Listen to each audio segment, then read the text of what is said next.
বিশ্বনবী মায়েদেরকে বলেছেন, ও মায়েরা, সন্তান হওয়ার পরে 2 বছর দুধ খাওয়াবা। আল্লাহু আকবার। ওয়াল ওয়ালিদাতু ইউরদি'না আওলাদাহুন্না হাওলাইনি কামিলাইনি লিমান আরাদা আন ইউতিম্মার রাদা'a। সন্তান যারা পেয়েছো মায়েরা, বোনেরা, 2 বছর দুধ খাওয়া সন্তানকে সুস্থ রাখবে কে? আল্লাহ। বাচ্চা ডেলিভারির পরপরই আল্লাহ তাআলা মায়ের বুকে একটা দুধ দেয়, এটাকে বলে শাল দুধ। এটা হচ্ছে বাচ্চার জীবনের প্রথম প্রাকৃতিক টিকা। সুবহানাল্লাহ কয় না? এটা বেবির জীবনে ন্যাচারাল প্রাকৃতিক টিকা, প্রতিষেধক আল্লাহ দিয়ে দিয়েছে। আপনার বাচ্চাকে টিকা দিন, স্লোগান আছে না? 5টা 7টা টিকা দেয়া লাগে। প্রথম টিকাটা আল্লাহ নিজেই ফ্রি দিয়ে দিছে। এটা শাল দুধের ভেতরে পাওয়া যায়। এজন্য বাচ্চাকে শাল দুধ খাওয়াতে হবে। তার ব্রেনের গ্রোথ হবে, সে শক্তিশালী হবে, সে দেশপ্রেমিক হবে, সে আল্লাহওয়ালা হবে। চিল্লা এখন ঠিক কিনা? যে মায়েরা বাচ্চারে দুধ খাওয়ায় ওই বাচ্চারা মায়েরে ভালোবাসে বেশি। আর যেই মা গুলো বাচ্চারে দুধ না খাওয়ায় আর ডানু খাওয়ায়, যারা বুকের দুধ খাওয়াতে চায় না কোনো কারণ ছাড়া, 2 বছর বাচ্চারে দুধ দিতে চায় না, এই বাচ্চাগুলো বড় হলে ওই মারে বৃদ্ধাশ্রমে দিয়ে আসবে। কথা কন, কথা কন। এজন্য মায়েরা, বোনেরা, সন্তান হলেই তাকে বুকের দুধ দিয়ে আল্লাহর পক্ষ থেকে যে টিকাটা, এই টিকাটা পেটের ভিতরে ঢুকায় দিতে হবে। চিল্লা এখন ঠিক কিনা? এটা হচ্ছে ন্যাচারাল টিকা। এজন্য আল্লাহ বললেন, ইয়াসিন ওয়াল কোরআনিল হাকিম। ইয়াসিন, বিজ্ঞানময় কোরআনের শপথ। কোরআনের মধ্যে বিজ্ঞান আছে না নাই? অভাব নাই। কয়টা শুনবেন? আল্লাহ কসমোলজির কথা বলেছে, অ্যাস্ট্রোলজি কথা। কসমোলজি হচ্ছে সৃষ্টি তত্ত্ব। কসমোলজি কি? সবাই বলেন, কসমোলজি কি? আল্লাহ বললেন, আওয়ালাম ইয়ারাল্লাযীনা কাফারু আন্নাস সামাওয়াতি ওয়াল আরদা কানাতা রাতকান ফাফাতাকনাহুমা।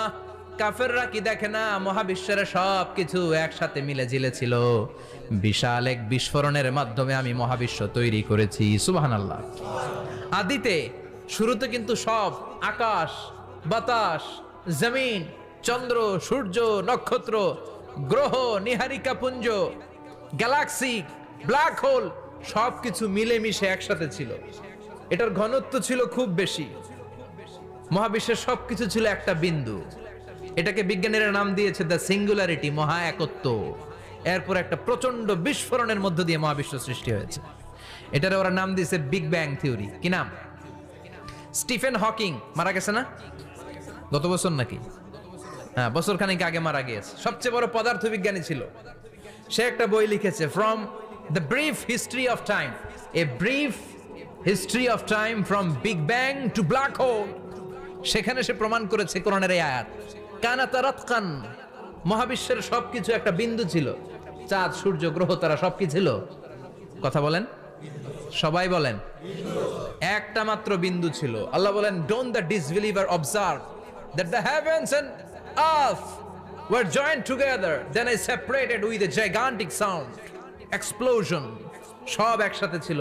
চাঁদ, তারা, আকাশ, নদী, নালা সব একসাথে। তারপরে একটা বিকট বিস্ফোরণের মধ্য দিয়ে পৃথিবী হয়েছে, এ চাঁদ হয়েছে, চন্দ্র হয়েছে, সূর্য হয়েছে। মহাবিশ্বের সবকিছু এই মহাবিস্ফোরণের মধ্য দিয়ে হয়েছে। চিৎকার করে পড়েন আল্লাহু আকবার। এই যে ছোট্ট পৃথিবীতে আমরা বসে আছি, এই পৃথিবীর চেয়ে সূর্য 13 লক্ষ গুণ বড়। চিল্লায় পড়েন আল্লাহু আকবার। এটা কি বাড়ির কাছের কথা? 13 লক্ষ গুণ বড়, কল্পনা করা যায়? তার মানে কি সূর্যই সবচেয়ে বড়? না, সূর্যের চেয়ে অনেক বড় বড় তারা আছে। ব্যাটেল জিউস নামে একটা তারা আছে মহাকাশে, যেটা যে সূর্য পৃথিবীর চেয়ে 13 লক্ষ গুণ বড়। এই ব্যাটেল জিউস তারা সূর্যের চেয়ে 33 কোটি গুণ বড়। এই ব্যাটেল জিউস তারাটাই কি সবচেয়ে বড়? না, এর চেয়েও কত বড় তারা যে আছে কোনো হিসাব নাই।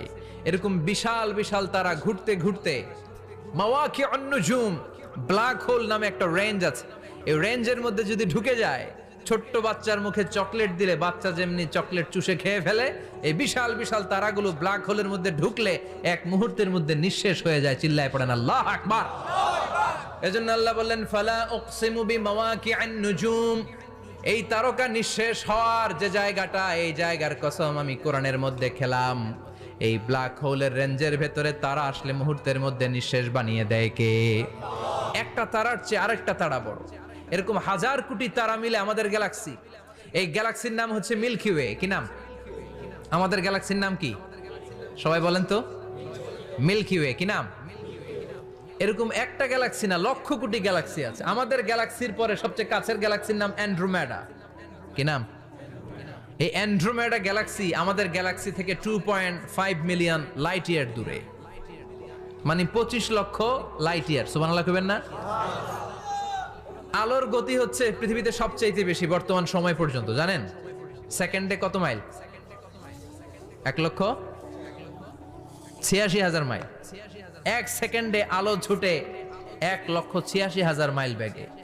এত বেগের কোন প্লেন বা রকেট নিয়ে যদি আপনি আমাদের গ্যালাক্সি থেকে মিল্কি ওয়ে থেকে অ্যান্ড্রোমেডাতে যেতে চান, তাহলে আপনার 25 লক্ষ বছর লেগে যাবে। সুবহানাল্লাহ বাড়িতে যায় বললেন। এরপর আল্লাহ বললেন, ওয়াস-সামাআ বানাইনাহা বিআইদিন ওয়া ইন্না লামুসিউন। আকাশ আমি বানালাম, গ্যালাক্সি আমি বানালাম, বানানোর পর থেকে সবগুলোর আমি প্রশস্ত করতে শুরু করে দিলাম। সব ছিল ক্ষুদ্র, একটা বিন্দুর মধ্যে আমি বিস্ফোরণ করলাম একটা আওয়াজ দিয়ে। আওয়াজটা ছিল কুন। আওয়াজটা ছিল কি? জোরে কোন, আবার কোন। কুন ফায়া। ইন্নামা আমরুহু ইযা আরাদা শাইআন আন ইয়াকুলা লাহু কুন ফায়াকুন। আল্লাহ যখন কিছু করতে চান শুধু বলেন কুন, শুধু বলেন বি। কুন মানে বি, ইট ওয়াজ, এটা হয়ে যায়। হাও বলতে দেরি। এই মহাবিস্ফোরণের নেপথ্যে যে শব্দটা ছিল সেটা ছিল কুন। সেটা ছিল কি?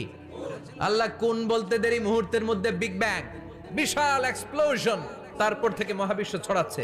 আল্লাহ বলছেন এই কোরআনের ভেতরে বলে দিয়েছেন, ওয়া ইন্না লামুসিউন। আমি এই মহাবিশ্বকে, এই গোটা ইউনিভার্সকে আমি প্রতিনিয়ত সম্প্রসারিত করছি। প্রতিনিয়ত এটা বড় হচ্ছে, সম্প্রসারিত হচ্ছে। চিল্লায় বলেন আল্লাহু আকবার। আজ থেকে মাত্র 20 বছর আগে এটা তারা আবিষ্কার করেছে। এই 1998 সালে তারা আবিষ্কার করেছে সুপারনোভা কসমোলজি প্রজেক্ট। এই সুপারনোভা কসমোলজি প্রজেক্টে তারা এই সিদ্ধান্তে এসেছে যে মহাবিশ্ব কোন নামক এক বিস্ফোরণের পর থেকে যে সম্প্রসারিত হচ্ছে, আজ পর্যন্ত এটা শুধু বাড়ছে আর বাড়ছে, অ্যাক্সেলারেটিং হচ্ছে, এক্সপান্ডিং হচ্ছে, এটা কমছে না। কিয়ামত পর্যন্ত এটা বাড়তেই থাকবে। চিৎকার করে পড়েন আল্লাহু আকবার। এজন্য আল্লাহ বললেন, ইয়াসিন ওয়াল কোরআনিল হাকিম। বিজ্ঞানময়, প্রজ্ঞাময় কোরআনের শপথ। এই কোরআনের ভেতরে আমি কসমোলজির কথা বলেছি, অ্যাস্ট্রোলজির কথা বলেছি, জিওলজির কথা বলেছি, ফিজিক্সের কথাও বলেছি। সুবহানাল্লাহ। ফিজিক্স মানে কি?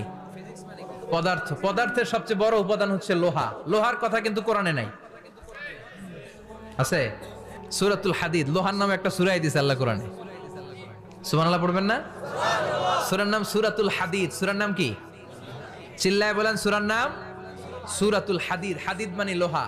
আল্লাহ বললেন, ওয়া আনজালনাল হাদিদা ফীহি বা'সুন শাদীদ।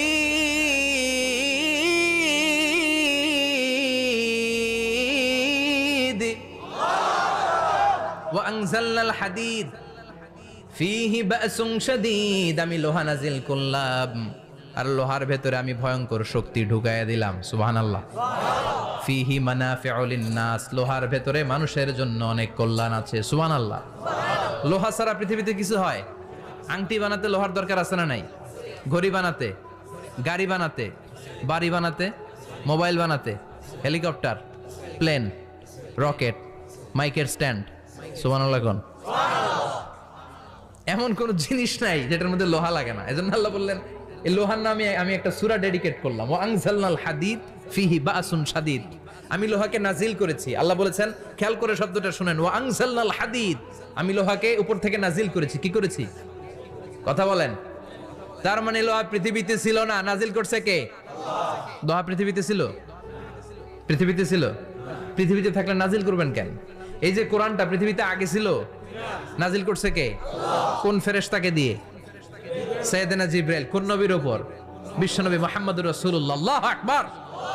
তার মানে ওহী পৃথিবীতে ছিল না, আল্লাহ উপর থেকে নাজিল করেছেন। নুজুল মানে উপর থেকে নিচের দিকে আসা। এই নুজুল শব্দ ব্যবহার করে আল্লাহ বললেন, ওয়া আনজালনাল হাদিদ। লোহাকে আমি নাজিল করেছি। তার মানে লোহা পৃথিবীর উপাদান নয়, লোহা এসেছে উপর থেকে। কোন সুবহানাল্লাহ। বিজ্ঞানীরা, পদার্থবিদ যারা গবেষণা করে এটাই পেয়েছেন, লোহা আসলে পৃথিবীর না। লোহা পৃথিবীতে উৎপাদন করা হয় নাই। লোহার যে মলিকিউল, অণু আছে, লোহার একটা অণু তৈরি করার মতো ক্ষমতা পৃথিবীর নাই। ইভেন এই সৌরজগতের কোনো কিছু নাই। সূর্যের তাপেও লোহা তৈরি হতে পারে লোহার ছোট্ট একটা অণু তৈরি করতে কমপক্ষে 1 কোটি ডিগ্রি সেলসিয়াস তাপের প্রয়োজন হয়। তার মানে এটা পৃথিবীর কোনো উপাদান নয়, এটা আনজালনাল হাদিদ। আল্লাহ বলেন মহাবিস্ফোরণের কারণে গলিত অন্য কোন তারার ভেতর থেকে লোহার উপাদান আমি পৃথিবীর ভিতরে এনে ঢুকিয়ে দিয়েছি। তার মানে পদার্থের কথা কোরআনে আছে না নাই? সুবহানাল্লাহ কইবেন না? এরপরে বায়োলজির কথা আছে না নাই? বায়োলজিক্যাল অ্যাসপেক্ট অফ মাউন্টেন্স, কেমন করে পাহাড়ি রেঞ্জ তৈরি হলো, আছে না নাই? ওয়াজআলনাল জিবালা আওতাদা, পাহাড়কে আমি পেরেক মেরে দিয়েছি। ওমিয়া কাঠের ভেতরে যখন পেরেক মারেন, পেরেকের বেশিরভাগ অংশ কাঠের ভেতরে ঢুকে যায়, উপরে দেখা যায় সামান্য, ঠিক কিনা? তো লোহা যদি আল্লাহ পেরেক মারেন, উপরে যা দেখা যায় এটা সামান্য, আসল পাহাড় তো মাটির নিচে। সুবহানাল্লাহ কইবেন না? আসল পাহাড় কোথায়? পেরেক যদি কাঠের মধ্যে ঢুকিয়ে দেন, পুরো পেরেকটা কাঠে ঢুকে যায় না, উপরে দেখা যায় কদ্দুর? সামান্য। পাহাড়ের যা আপনি দেখেন এটা তো পেরেকের মাথা, পুরো পাহাড়টা আল্লাহ জামিনের ভেতরে গেড়ে দিয়েছেন। চিল্লায় পড়েন আল্লাহু আকবার। আবার আল্লাহ বললেন অমিনাল জিবালি জুদাদুম বিদু ওয়া হুমরুম মুখতালিফুন আলওয়ানু, আছে না নাই?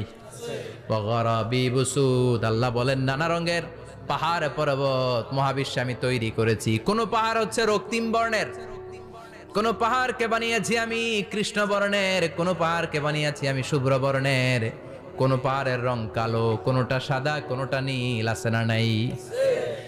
মহাবিশ্ব যখন তৈরি হয়েছে, পৃথিবীর মধ্যে 7টা টেকটনিক প্লেট তৈরি হয়েছে। 7 tectonic plates create the mountain range on earth. পৃথিবীতে এই পাহাড় তৈরির কারণ হচ্ছে 7টা প্লেট, এগুলোরে 7 টেকটনিক প্লেট বলে। এই প্লেটগুলোর কারণে পৃথিবীতে এই রং বেরঙের পাহাড় তৈরি হয়েছে। কত রঙের যে পাহাড় আছে, আরব বিশ্বে পাথরের পাহাড়, বাংলাদেশে মাটির পাহাড়, ব্রুনাই, সিঙ্গাপুর, ইন্দোনেশিয়াতে যদি যান আরেক ধরনের পাহাড়। চায়নার একটা শহর আছে গানজু সিটি, কি নাম?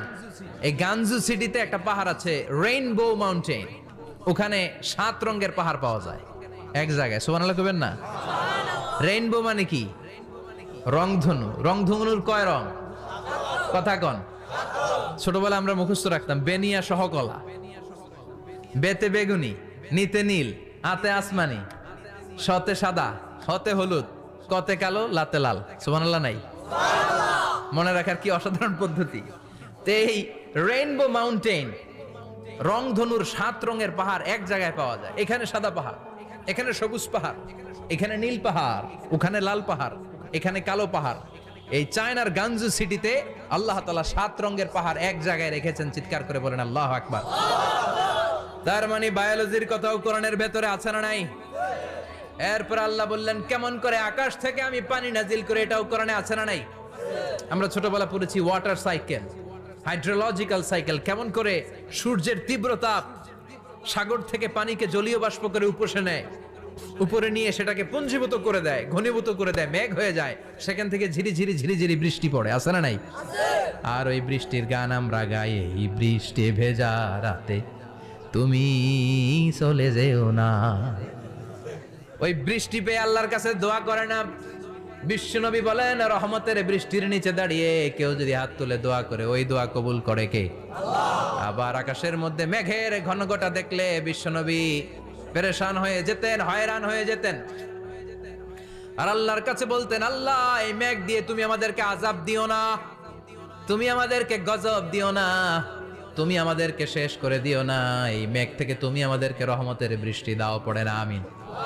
বৃষ্টি দেখলে বিষ্ণু বলতেন আল্লাহুম্মা সাইয়িবান নাফিআ, ইয়া গাউসু আগিসনা গাউসান মুগীসান মারিআন মারিআন নাফিআন গায়রা দার আজিলান গায়রা আজিল। হে আল্লাহ এই বৃষ্টি থেকে তুমি ঠান্ডা রহমতের পানি দাও। কি দাও? আল্লাহ মেঘে দে পানি দে, ছায়া দে রে তুহু, আল্লাহ মেঘে দে। পড়েন পড়েন, আল্লাহ মেঘে দে পানি দে, ছায়া দে রে তুহু, আল্লাহ মেঘে দে। এই ওয়াটার সাইকেলের কথা আল্লাহ বলেছেন। আলাম তারা আন্নাল্লাহ ইউসজি সাহাবান, কাফের নাস্তিক যেগুলো সমাজের আবর্জনা খড়কুটা, ওরা কি দেখে না কেমন করে আমি বাতাসকে জলীয় বাষ্প করে আকাশে তুলি, বায়ুমণ্ডলে নিয়ে যাই, সুম্মা ইউআল্লিফু বাইনাহুম, জলীয় বাষ্পগুলারে তখন আমি ঘনীভূত করি, সুম্মা ইয়াজআলুহু রুকামান, এরপরে আমি মেঘে পরিণত করি, ফাতারাল ওয়াদকা ইয়াখরুজু মিন খিলালিহি, তারপরে মেঘের ভেতরে থেকে ঝিরি ঝিরি ঝিরি ঝিরি বৃষ্টি নাজিল করে কে? আবার আল্লাহ বললেন, পানি থেকে আমি পৃথিবীর সব প্রাণগুলারে বানালাম। ওয়াজআলনা মিনাল মাই কুল্লা শাইইন হাইয়া ফালা ইয়াকিলুন। পানির ভেতরে থেকে সব প্রাণের উৎপত্তি পৃথিবীর মধ্যে ঘটিয়ে দিয়েছে কে? বিজ্ঞানীরা স্বীকার করেছে পৃথিবীতে যত প্রাণ পাওয়া যায়, যত প্রাণের ব্লুপ্রিন্ট পাওয়া যায়, সব এসেছে পানি থেকে। চিৎকার করে বলেন, কোত্থেকে? পানি নাই তো প্রাণ নাই, পানিও আছে প্রাণও আছে। কোন সুবহানাল্লাহ। বিজ্ঞানীদের ধারণা, তারা ধারণা করে বলেছে পৃথিবীর প্রথম প্রাণের নাম হচ্ছে অ্যামিবা। কি নাম? ওরা বলেছে এটা এককোষী জীব। It's a very small unicellular organism found ever in the world. পৃথিবীতে পাওয়া প্রথম এককোষী প্রাণীর নাম হচ্ছে অ্যামিবা। এটা এসেছে শৈবালের মতো, এরপরে জুপ্লাংটন, ফাইটোপ্লাংটন, ব্যাকটেরিও প্লাংটন, একটার পর একটা স্পিসিজ প্রজাতি পৃথিবীতে ডেভেলপ করেছে। কোন সুবহানাল্লাহ। এই পানির কথা কোরআনের ভেতরে বলে দিল কে? এজন্য আল্লাহ বললেন, ওয়াল কোরআনিল হাকিম, বিজ্ঞানময় কোরআনের শপথ। এই কোরআনটা বিজ্ঞানের ঠাসা। এই কোরআন আশ্চর্যের শেষ নাই। এই কোরআন কোনোদিন পুরাতন হয় না। এই কোরআনের ভেতরে আল্লাহ দিয়েছেন হেদায়েতের মশাল, আর কোরআনটাকে বানিয়েছেন বিজ্ঞানের সুউচ্চ মিনার। জোরে কোন সুবহানাল্লাহ। তার মানে কোরআনে আমরা কি পেলাম? দুধের কথা পেলাম, মধুর কথা পেলাম, কিভাবে ডায়েট করবেন সেটা আমরা পেলাম। আমরা কসমোলজি পেলাম, অ্যাস্ট্রোলজি পেলাম, বায়োলজি পেলাম, ফিজিক্স পেলাম, ওয়াটার সাইকেল পেলাম। এবার পাতালপুরীর কথার দরকার আছে না নাই? পৃথিবীর একেবারে গভীরতম গভীরে কি আছে? এটা কিন্তু কোরআনে নাই। আছে। পৃথিবীর মাঝখানে যে উত্তপ্ত লাভা আর আগুন, এটা আপনারা জানেন? পৃথিবীর উপর দিয়ে আমরা ঠান্ডা পৃথিবীতে ঘুরে বেড়াই, কিন্তু এর ভিতরে কিন্তু আগুন, লাভা। আল্লাহ কোরআনের মধ্যে ফুটন্ত টকবগে সাগরের কসম খেয়েছেন। আল্লাহ বলেছেন, ওয়াল বাহারিল মাসজুর।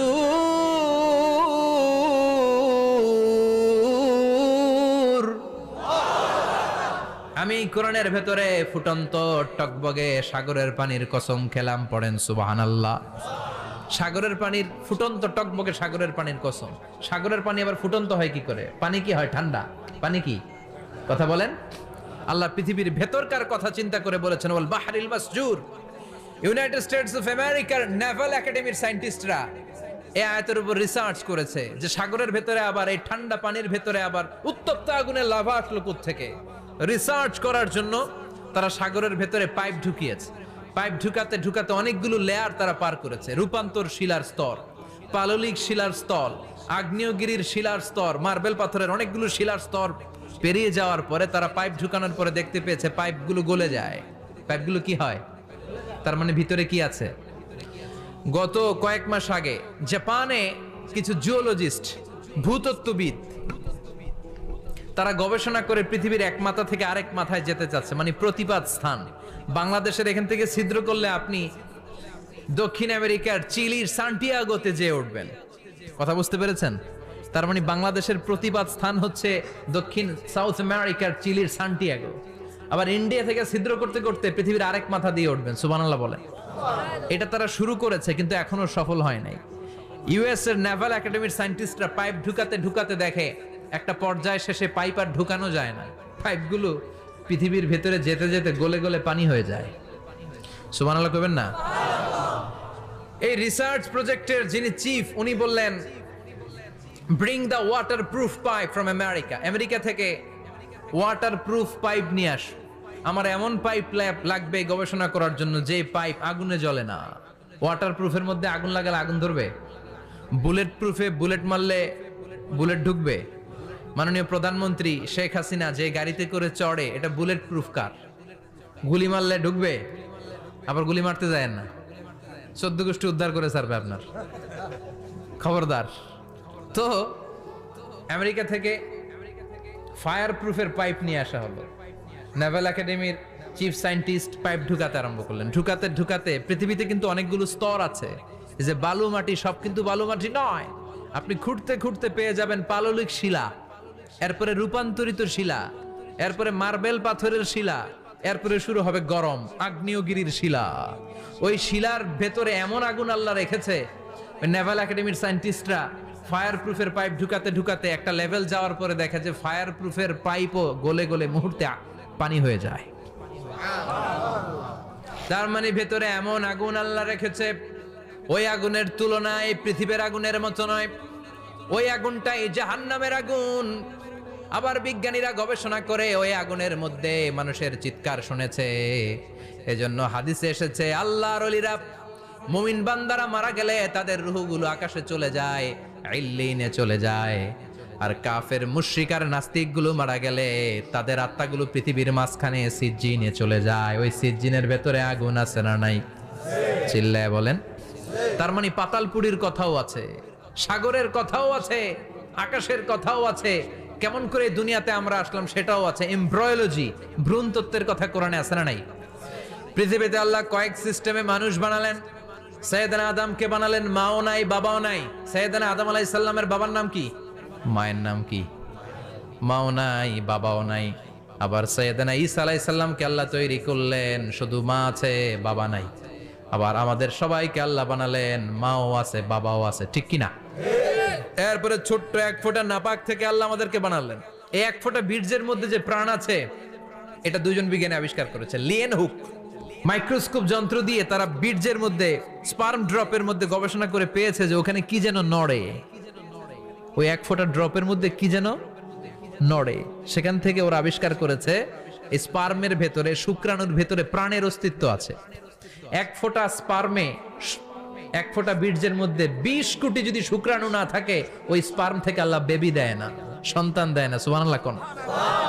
এজন্য আল্লাহ বললেন, হাল আতা আলাল ইনসানি হিনুম মিনাদ দাহরি লাম ইয়াকুন শাইআম মাযকুরা। ও মানুষ, কেন এত অহংকার করো? নজর করে তোমার জীবনের শুরুটার দিকে একটু তাকাও। কি ছিলা তুমি? এক ফোঁটা নাপাক পানি, একটা স্পার্ম ড্রপ থেকে এসেছো। ইয়াখরুজু মিন বাইনিস সুলবি ওয়াত তারায়েব, বাবার পৃষ্ঠদেশ থেকে মায়ের গর্ভদেশের মধ্যে তোমাকে নিয়ে গেল কে? সেখান থেকে ফি যুলুমাতিন সালাস, 3টা প্যাকেট দিয়ে মায়ের পেটের মধ্যে তোমাকে প্রিজার্ভ করলো কে? আল্লাহ প্রত্যেকটা স্টেজ কোরআনে বলে দিয়েছেন। ফি যুলুমাতিন সালাস, 3টা অন্ধকার প্রকোষ্ঠে আল্লাহ আমাদেরকে প্রিজার্ভ করেছেন। মায়ের ভুলের একটা প্যাকেট, মায়ের জরায়ুর একটা প্যাকেট, আবার মায়ের পেটের একটা প্যাকেট। ওই প্যাকেটের ভিতরে পৃথিবীর কোন কবিরাজের কবিরাজি কাজে লাগছে? ডাক্তারের ডাক্তারি কোন কবিরাজ আম করে খাওয়াইছে? চিল্লায় বলেন, তিনি কে? এরপর আল্লাহ বললেন ফি যুলুমাতিন সালাস, ওটা অন্ধকার ছিল। যেই টেম্পারেচারে রাখলে তুমি সুস্থ থাকবা, যেই টেম্পারেচারে রাখলে তুমি আস্তে আস্তে বড় হতে পারবা, সেখানে আমি রাখলাম। সেখান থেকে আমরা হয়ে গেলাম জিমেট, সেখান থেকে জাইগট, তারপরে এমব্রয়ো, তারপরে ফেটাস, ল্যাটার স্টেজ। প্রথমে ছিলাম ইনিশিয়াল স্টেজ, তারপরে ল্যাটার স্টেজ, আমরা বড় হতে লাগলাম। আল্লাহ আমাদেরকে হার্ট দিলেন, সিস্টনিক ডায়াস্টনিক, অলিন্দ নিলয় শুরু হয়ে গেল। রুহুর ফুৎকার আমাদের হৃদয়ে ভরে দিল কে? আল্লাহ আমাদেরকে স্কেলিটন দিলেন, কঙ্কাল, স্পাইনাল কর্ড দিলেন, আমাদের স্কাল দিলেন, মাথার খুলি দিলেন, লাঞ্চ দিলেন, ফুসফুস দিলেন, গল ব্লাডার দিলেন। যেখানে যেটা ঠিক যেমন ভাবে দেয়া দরকার মায়ের পেটে থাকতেই সেটা দিয়ে দিয়েছে কে? এরপর 8 মাস আমরা মায়ের পেটে মারে কষ্ট দিলাম। ওই মুহূর্তে আমার মা আমার জন্য যতটা কষ্ট করেছে পৃথিবীর কেউ ওই খবর রাখে না। তোরে কোন ঠিক কিনা? বোঝা হয়ে গিয়েছিলাম, একটা বস্তা। আমরা প্রত্যেকে মায়ের পেটে ছিলাম একটা কি? এই বস্তা নিয়ে আমার মা খেতে যেত, ঘুমাতে যেত। এই বস্তাটা পেটে করে আমার মা রান্নাঘরে রান্না করত। একদিনও রান্না বন্ধ হয় নাই। এই বস্তাটা নিয়ে আমার মা টয়লেটে যেয়ে বসতে পারতো না। 8 মাস এরকম কষ্ট করেছে। এজন্য মায়ের মনে কষ্ট দিলে আল্লাহর আরশ কেঁপে যায়। মায়ের কাছ থেকে দোয়া নেওয়ার দরকার আছে না নাই? মায়ের মনে কষ্ট দিবেন? মায়ের সাথে বেয়াদবি করবা কেউ? মায়ের থেকে দোয়া নেওয়ার দরকার আছে না নাই? মা যার নাই সে জানে মা না থাকার কি জ্বালা। চিল্লা এখন ঠিক কিনা? যখন রাত্রি নিঝুম, এই চোখে ঘুম, একলা শূন্য ঘরে, তোমায় মনে পড়ে মাগো, তোমায় মনে পড়ে। যখন রাত্রি নিঝুম, এই চোখে ঘুম, একলা শূন্য ঘরে, তোমায় মনে পড়ে মাগো, তোমায় মনে পড়ে। ঠিক কিনা? এজন্য এই মায়ের জন্য দোয়া করার দরকার আছে না নাই? আল্লাহ বললেন 8 মাস 9 মাস মায়ের পেটের ভেতরে ছিলা, তারপরে দুনিয়ার বুকে তোমারে আনলো কে? ছোট্ট নাপাক ছিলাম, এই ছোট্ট এক ফোঁটা পানি থেকে আমাদেরকে বড় করছে কে? তার মানে এমব্রয়োলজি, ভ্রূণ তত্ত্বের কথা কোরআনের ভেতরে আছে না নাই? সে আল্লাহ বললেন ইয়াসিন ওয়াল কোরআনিল হাকীম ইন্নাকা লামিনাল মুরসালিন আলা সিরাতিম মুস্তাকিম। সুবহানাল্লাহ পড়েন। আল্লাহ বললেন ইয়াসিন, এরপরে বললেন আল কোরআনিল হাকীম, প্রজ্ঞাময় কোরআনের শপথ। বিশাল একটা শপথ কেটে আল্লাহ বললেন ইন্নাকা লামিনাল মুরসালিন আলা সিরাতিম মুস্তাকিম। ইন্নাকা লামিনাল মুরসালিন, অবশ্যই অবশ্যই নবী হে আপনি রাসূলদের অন্তর্ভুক্ত। চিল্লায় কোন সুবহানাল্লাহ। তিনি যে রাসূল এটার সার্টিফিকেট এই আয়াতে দিয়েছে কে? এরপর আল্লাহ বললেন আলা সিরাতিম মুস্তাকিম, ও নবী আপনি সিরাতুল মুস্তাকিমের উপর আছেন।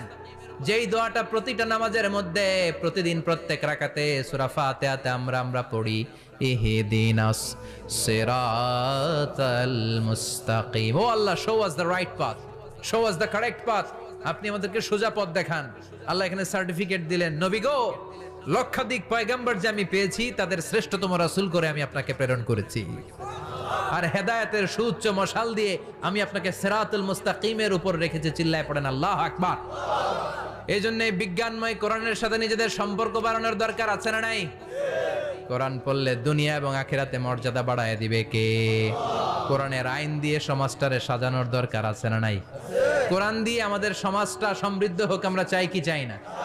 কোরআন দিয়ে আমার সংসদ ভবন চলুক, আমার 300 জন মেম্বার অফ দ্য পার্লামেন্ট কোরআনের আয়াত দিয়ে সংসদে কথা বলুক, আমরা চাই কি চাই না? আমাদের মিলিটারি গুলো কোরআনের আওতায় চলুক, আমাদের দেশটা কোরআন দিয়ে চলুক। আমার লাল সবুজের পতাকা সংসদ ভবনের এক পাশে, আর কালেমার লা ইলাহা ইল্লাল্লাহর পতাকা আরেক পাশে পতপত করে উড়বে, আমরা চাই কি চাই না? সেজন্য কোরআনের সাথে আমাদের সম্পর্ক বাড়াতে হবে, নিজে কোরআন পড়তে হবে, কোরআন বুঝতে হবে, কোরআনের উপর আমল করতে হবে। রাজি আছেন তো?